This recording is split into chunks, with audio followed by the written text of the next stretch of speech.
大家好啊，我係易容師傅啊，歡迎大家收睇凌晨空間之飛升龍堂。今日我嚟到羅湖啊，幫大家介紹下實地點樣去睇風水。覺得好嘅，記得點讚、分享、留言啊！我哋一衝關嚟到之後就見到上咗羅湖商業城，呢度咪翻香港嘅一條通道啊橋啊。嗱，佢啱啱對住咧有間餐廳啊，士多啊，有間士多就啱啱喺個橋嘅對面喎，正門口就對正門口嘅喎。嗱，大家睇下啦，係嘛？咁啊，想問下大家啦，呢條橋咧，究竟啲人係走嘅多啊，定嚟嘅多咧？一定係走嘅多啦，係嘛？呢個嗱，大家都見到啦。所以呢一種我哋就叫做咩咧？叫做退財水啊！啲錢財會退走嘅，不論係人行好或者車行嘅都好，都係退財水嘅一種嚟嘅。嗱，再睇下個門口啊！係嘛？星記呢個門口，睇睇呢個門口啊！好啦，呢個門口就正正對住嘅。雖然好多人流啊，呢度好多人行啊，但係因為佢退財水咧，會將佢生意係減得好緊要嘅。我哋係咁樣去睇嘅風水。所以如果大家要做生意揀鋪位啊，最緊要揀一啲唔好係退財水嘅位啦。我再過少少咧，就有間係兌換店喎。兌換店正面望到就咁樣，我只係企喺度正門口，咁啊好好彩啦。咁啱啱對住個石壆啫，就唔係對住嗰條橋嘅。嗱，我就轉落去180度啦，係嘛？正門口呢個正門口就對翻呢邊。咁啊，一個石，所以咧呢個就會好多啦。咁啊，唔屬於退財水啦，不屬於退財水，所以呢個鋪位咧有人流旺，咁都可以考慮嘅。好啦，再落嚟嗰啲就有個商場入口啦。哇，呢個商場入口人流都好多啊，好多人出嚟，亦都好多人入去嘅。咁啊，我哋咧就係如果揀個鋪位咧，千祈唔好喺呢啲入口嘅後面啊，知唔知點解啊？大家可以諗下啊，俾幾秒大家諗諗。原因就係嗰啲氣咧，就喺呢個商場嗰度就入晒去噶啦，所以後邊呢一辣嘅鋪頭個生意都會較為差噶喎。嗱，大家睇下，係咪好似冇乜人行喺呢度？啲鋪位係咪靜啲啊？係啦。嗱，你見到明顯，就算士多便利店都靜噶啊！所以做生意咧，唔係話你有幾叻，係要你識得揀嗰個鋪位喺邊度。鋪位咧，直接可以增加你嘅財運，增加你嘅運氣嘅。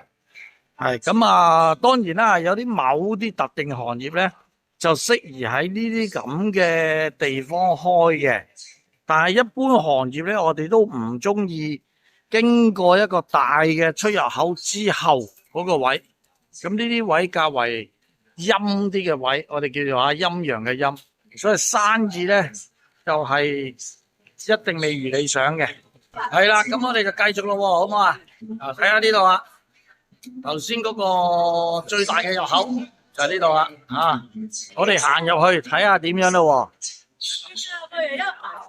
非常之好喎，人流咁旺。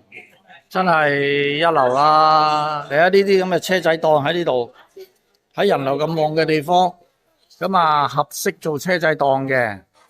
嗱，呢個鋪頭都唔錯啊，眼鏡鋪啊，因為啱啱喺呢個門口入嚟啊，最旺嘅地方，我哋睇下佢客人都唔少啊，裏邊都有客㗎吓。所以咧喺出邊呢度雖然有個門口係已經過咗個最旺嗰條氣啊。但係佢入到嚟，原來呢度有個門口嘅，佢就可以收得到呢個旺氣啊！所以呢間鋪頭應該唔錯嘅生意。再入嚟就係一個食肆啊！哦，好多雞賣啊！呢度做食物成行成市。咁啊，臨翻香港好多人都喺度買嘅，會買翻一定嘅嘢翻香港啊，應該啊。所以咧做生意亦都係成行成市同埋一啲旺嘅地點，都係其中一種風水嚟嘅。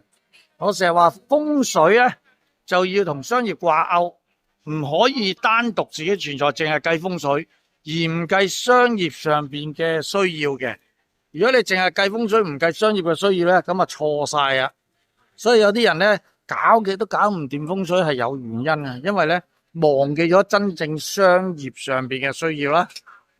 好，一路行入嚟，又有第二間眼鏡鋪。但係呢間眼鏡鋪咧，明顯就冇頭先嗰間咁旺啦。係啦，搵個客睇下都冇啊，好似係啦。嗱，呢個咧就係話個風水力量啦。你喺最旺嘅位，你就會有機會攞到最多嘅生意啦。當然係咪？所以以前有啲人咧就話做生意咧就唔怕貴租，最緊要有人流。咁呢個都係啱嘅，但係都要用風水角度去揀嘅。好啦，我哋入到嚟呢個羅湖城嘅中心點啦，中庭嗰度。咁我哋研究下嗰啲風水啊，好唔好啊？好啦，呢度羅湖城嗱，大家唔知有冇記憶啦？呢嚿中間四四方方嘅嘢咧，後期先至起嘅，唔係羅湖城一開始起就有噶啦。本來咧呢度係中間冇呢嚿咁嘅四方形嘅嘢嘅。咁我記得當年羅湖城係非常十分之旺嘅，旺到好恐怖啊！啲租金都好貴啊，有啲淨係買啲玉石嘅鋪頭，租金都6萬蚊一個月嘅。以當年嚟講係非常十分貴，但係咧後期越嚟越靜喎，生意係越嚟越差喎，所以你租金都俾唔起咁多。咁上面仲有好多吉鋪嘅添。咁我發覺咧，咦，有個咁嘅嘢喺度喎，有冇關係咧？大家估下？答案係有嘅。呢嚿嘢咧就喺成個羅湖城嘅中庭位，係啦，中庭位。喺間屋或者商場或者你公司個中庭位係好緊要嘅，中庭位要廣闊。要開陽先得嘅，我哋先叫聚到床。而家呢個喺個中心點嘅中庭聚財位，就俾一嚿四方形嘅嘢紮住咗。方形係屬土，五行屬土嘅，所以紮住咗呢個商場之後咧，嗰啲生意就會每況愈下，因為咧佢冇咗呢個嘅我哋叫做係室內嘅明堂位啊。大家應該知道啦，我之前講過室外有明堂，係嘛？原來室內都有嘅呢個秘密啊！一個室內明堂，大家都唔好將佢破壞佢，破壞咗之後咧，你救唔翻嘅，好多嘢都。再落嚟咧，我哋就要睇下二樓咯，想睇下個環境啊！喺個身後邊咧就有條扶手電梯可以上到二樓，我哋睇下上面環境點樣先。我哋沿住呢條扶手電梯上去二樓，睇睇個鋪頭嘅環境。呢個頭先講緊個中庭啦，紮住咗就破壞咗噶啦，救唔翻噶。其實雖然擺個財神，哎呀，係咪有高人教佢擺個財神喺度咧？但我認為都救唔翻，始終都係唔掂嘅。我上到嚟二樓啦，睇下啲鋪頭。喺中庭附近。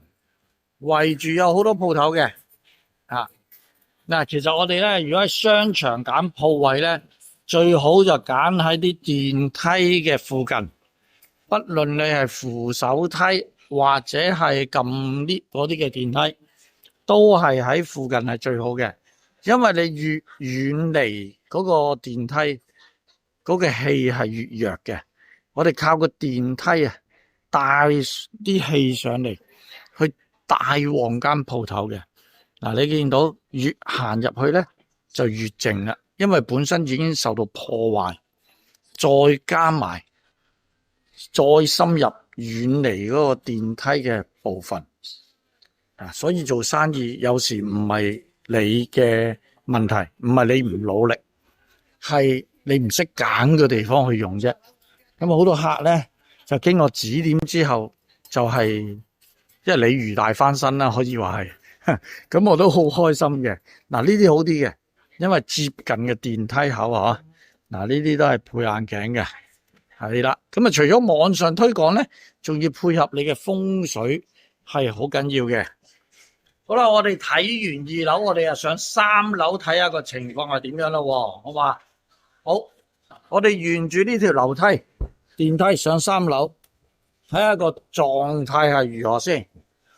大家跟住嚟啊！好快就上到3樓啦。3樓嚟講咧，一出嚟就見到個間眼鏡鋪喎，明顯生意好似冇2樓咁好啊，係嘛？雖然都係中庭位喎，係咪感覺好似弱啲啊？咁點解咧？有冇得解釋嘅咧？究竟大家唔好以為風水係假嘢喎，風水係真正嘅科學，係超科學，超越咗而家一般嘅科學，亦都超越咗一般人嘅理解能力，所以啲人就覺得成日唔信，就因為佢超越咗一般人理解能力啊嘛。即係好似古時啲人咁，望到啲雷啊、電啊，咁就話呢啲鬼啊、神啊咁樣。其實而家風水啲人都係咁啫嘛，因為唔識就當佢係鬼啊、神啊咁咯。咁點解會3樓又會弱過2樓嘅咧？明顯咁好簡單啫，其實今日講穿嗰個秘密俾大家聽下，咁大家將來做生意咧就可以揀啲好嘅位置啦。因為而家都好困難去做生意啊。原因就係我哋啲氣由地下上嚟嘅，大家記得地氣係啦，經呢條電梯扶手電梯上到嚟1層2層，咁越上得高咧個氣就越弱嘅，咁所以第2層就肯定個生意好過第3層，因為第3層嘅氣已經弱咗啦。大家可以睇下，繼續啊。再落嚟咧都係3樓後邊嗰條街前邊就第一條街啦，近住嗰個嘅中庭位啦，係咪？好啦，第2條街係啦，都一樣係好弱噶明顯見到冇乜生意所以前排嘅氣係強啲，後排嘅氣咧又弱啲噶咯所以做生意咧要識揀位好重要啊。跟住落嚟我哋就上4樓啦，睇下4樓嘅狀態又如何先。中庭感覺係更加靜咯，係啦，感覺更加靜因為啲氣由下邊上嚟，經過1層、2層、3層就越整越弱啦。所以咧最好就唔好揀咁高，越高咧就越冇生意嘅。千祈唔好貪平，做生意一定要夠旺。基本上喺度都好似無人問津咁，個個坐晒出門口喺度等生意。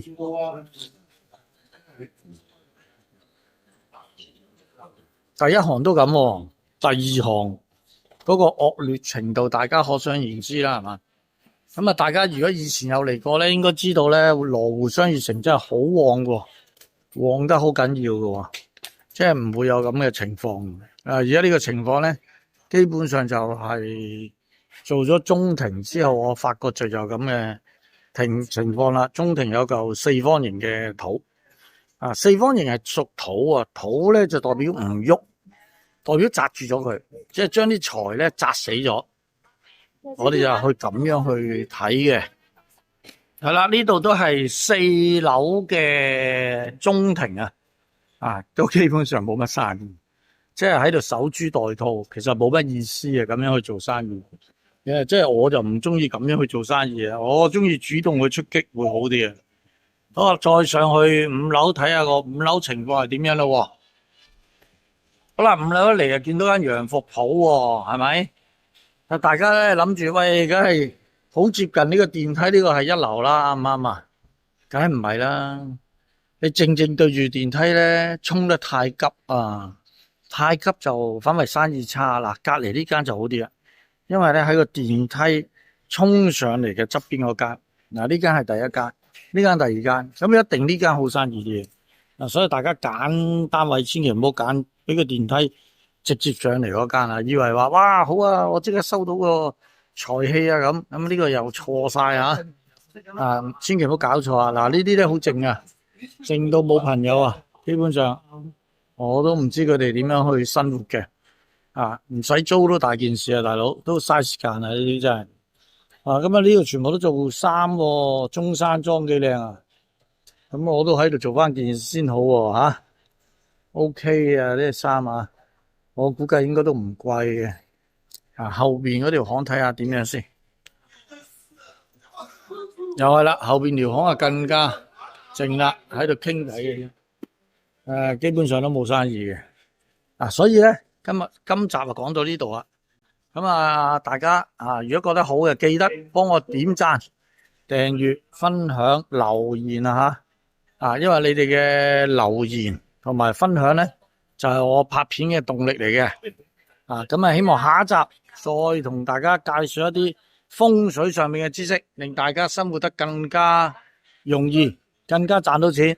好多謝晒大家，好，下一集嘅凌晨空間飛星龍堂見。好啦，多謝晒大家嘅欣賞啦，多謝，拜拜。